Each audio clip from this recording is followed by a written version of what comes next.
और बड़ी खबर के साथ शुरुआत कर रहे हैं, जिसमें राम मंदिर चढ़ावा चोरी मामलों में पुलिस को आरोपियों के पास से कई अहम सबूत मिले। आरोपी अविनाश शुक्ला ने 13 घंटे रिमांड के दौरान अयोध्या पुलिस को चढ़ावा चोरी से जुड़े हुए कई अहम खुलासे किए और इसके साथ ही पुलिस ने अविनाश शुक्ला की एक कार भी प्रतापगढ़ से बरामद कर ली है और साथ ही पुलिस अनुकल्प मिश्रा की 2 गाड़ियों की पड़ताल शुरू कर चुकी है। इस बीच शुक्रवार को एसआईटी ने राम मंदिर ट्रस्ट से जुड़े अनिल मिश्रा और गोपाल राव से लंबी पूछताछ की। एसआईटी का फोकस अब इस बात पर है कि आखिर इन लोगों को किसकी सिफारिश पर रखा गया, कैसे पूरा सिंडिकेट काम करता था और कैसे इस चोरी को अंजाम दिया गया।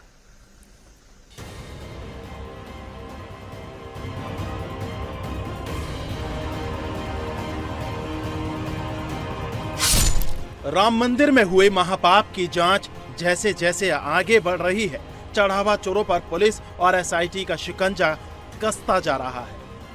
एक तरफ जहां राम मंदिर के अंदर एसआईटी ट्रस्ट के पदाधिकारियों से पूछताछ कर रही है, तो दूसरी तरफ अयोध्या पुलिस की जांच भी फुल स्पीड में चल रही है।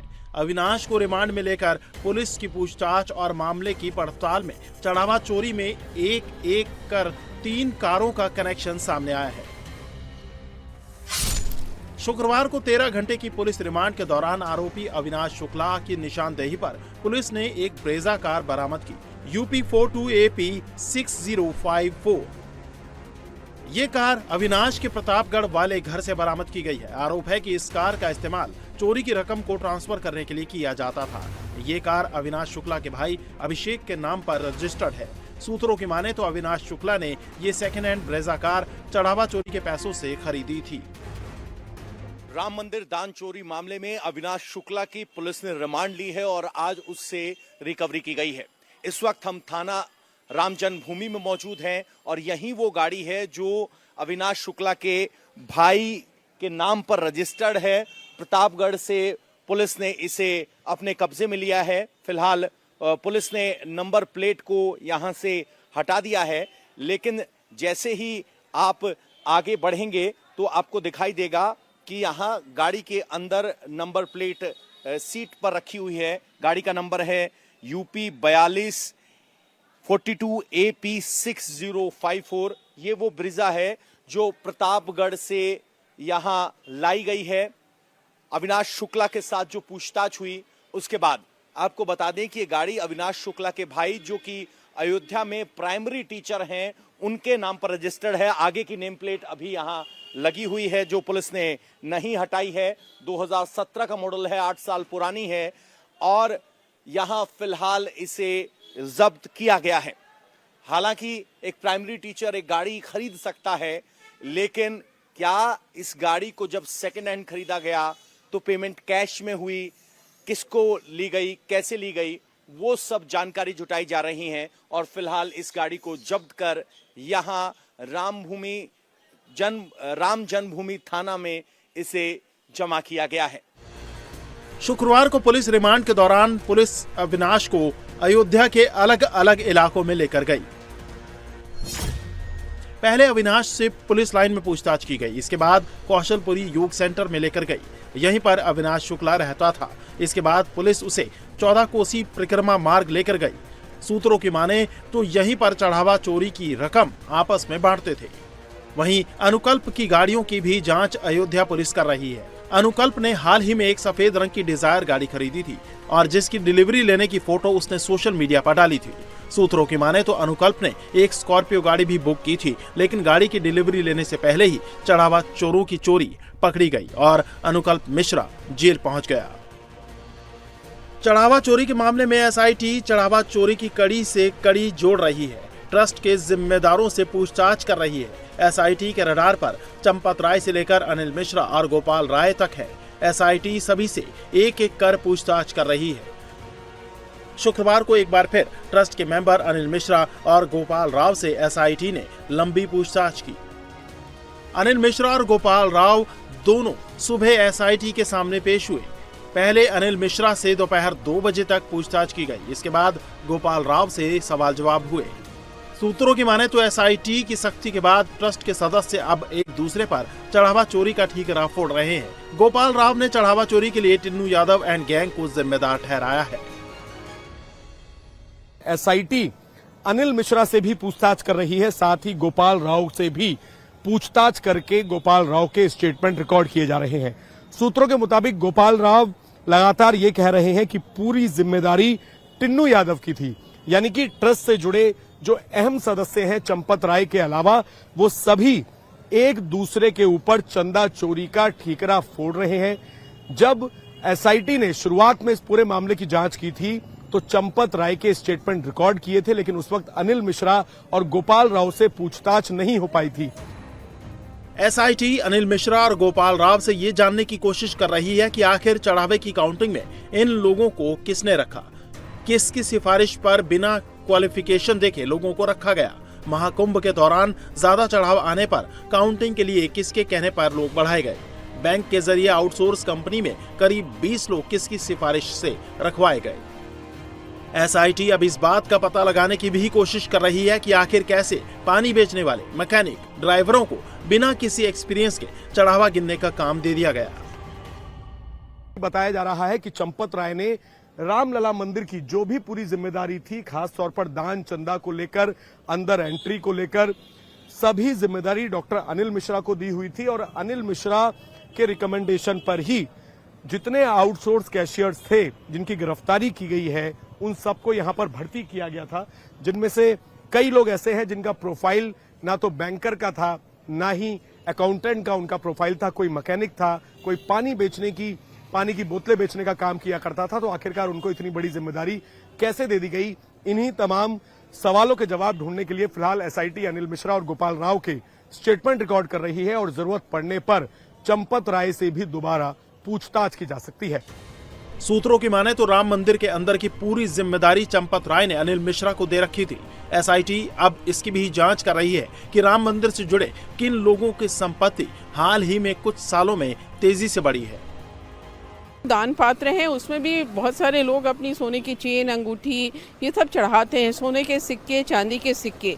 तो एसआईटी उस पर बात कर रही है कि जो दान पात्र में सोना चांदी आया, जेवर आया, सिक्के आए, उनके बारे में हम ऐसे पता करेंगे कि प्रॉपर्टी देखेंगे, जो मंदिर में जो ट्रस्ट के बड़े लोग हैं या जो सेवादार हैं उनकी संपत्ति क्या बहुत ज़्यादा इन दिनों में बढ़ गई, उनका अकाउंट बहुत ज़्यादा बढ़ गया, तो ये सारी चीज़ें उनसे अकाउंट के डिटेल्स मांगेंगे। लेकिन मन में सबके यही है कि ये जो 8 लोग, जिनमें से बहुत सारे ऐसे थे जो आउटसोर्स कर्मचारी थे, जो सिर्फ पैसा गिनने का काम करते थे, क्या सिर्फ वही जिम्मेदार थे? तो जो बड़े जिम्मेदार हैं उनके खिलाफ जब तक एक्शन नहीं होगा, जितनी हमारी बात हुई है श्रद्धालुओं से, तो शायद वो जो भरोसा है वो वापस आने में काफ़ी ज़्यादा टाइम लगेगा। बड़ों पे एक्शन होगा तब ज़रूर श्रद्धालुओं को ऐसा लगेगा कि हाँ, जिसने गलती की, जिसने बेईमानी की, जिसने भगवान का जो चढ़ावा था उसको खाया, उसके खिलाफ कार्रवाई हो गई।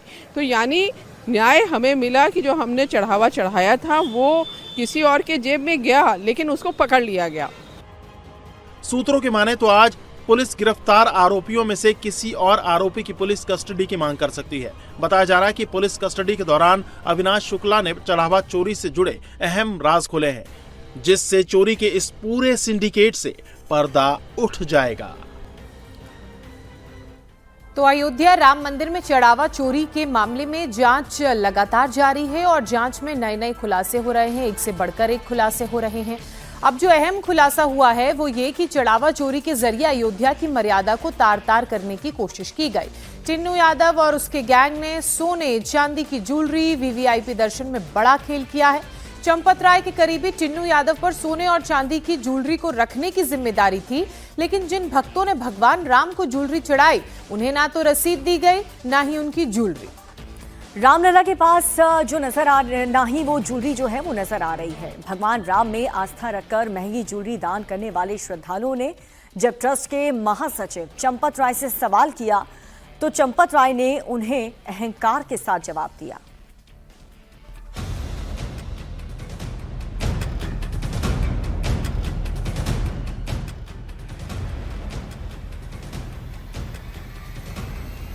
राम मंदिर में चढ़ावे की चोरी की जांच में आरोपियों के घरों से कैश बरामद होने के बाद अब वीवीआईपी दर्शन और चढ़ावे की सोना चांदी पर भी हाथ साफ करने की बात सामने आ रही है। जांच में हो रहे खुलासे ने उन लोगों को भी चिंता में डाल दिया है जो भगवान राम के वीवीआईपी भक्त बनकर अयोध्या पहुंचे थे। और जिनके ठहरने से लेकर दर्शन तक का इंतजाम ट्रस्ट ने किया था। बताया जा रहा है कि कीमती चढ़ावा लेकर जब भी कोई भक्त आता तो टिन्नू यादव उनको वीवीआईपी दर्शन कराता और उसके सामने चढ़ावे की वस्तु रामलला के पास रखवा देता था, लेकिन इस चढ़ावे की कोई रसीद नहीं दी जाती थी और कुछ समय बाद ऐसी कीमती भेंट रामलला के पास से हटा दी जाती थी। इसलिए अब वो लोग परेशान हैं जिन लोगों ने अपने आराध्य के चरणों में कीमती आभूषण दान में दिए थे। पूर्व home secretary S Lakshmi Narayan ने 8 अप्रैल 2024 को सोने से मढ़ी रामचरितमानस भेंट की थी। लक्ष्मी नारायण ने सोने की रामचरितमानस अपने पूर्वजों के गहनों को गलाकर बनवाई थी। शुरुआत में तो उनकी सोने की रामचरितमानस रामलला के पास ही रखी थी, लेकिन बाद में उसे हटा दिया गया। जब एस लक्ष्मी नारायण अपने चढ़ावे के बारे में जानकारी लेने अयोध्या गए तो चंपत राय ने पहले तो उन्हें 9 घंटे तक इंतजार करवाया और फिर जब मिले तो चढ़ावे की जानकारी देने के बजाय अहंकार में बात की। कुछ दिन उधर रहने के बाद 3-4 महीने बाद जब उसकी रोज पूजा भी हो रही थी, मेरे को एक दिन बताया गया कि साहब वो नहीं दिख रहा है। तो उसके बाद सर मैं अयोध्या गया तो मेरे को 9 घंटे इंतजार करने के बाद माननीय चंपत राय जी ने मेरे को कहा कि मेरे पास तो कई लोगों के इस प्रकार आभूषण और कई प्रकार के चीज आ रहे हैं और मैं क्या इन्हीं सब का डिस्प्ले ही करते रहूंगा। तो मैंने कहा सर मैं फिर आपसे हाथ जोड़ूंगा, मैंने आपको इतने पत्र भी लिखे हैं जिसके भी आप जवाब नहीं देते। तो उन्होंने मेरे को कहा कि जो मैं चाहूंगा वही होगा, अब जाइए जिसको करना आप करिए। जांच में पता चला है कि राम मंदिर परिसर में ट्रस्ट के महासचिव चंपत राय, ट्रस्टी अनिल मिश्रा और गोपाल राव का ही मैनेजमेंट था।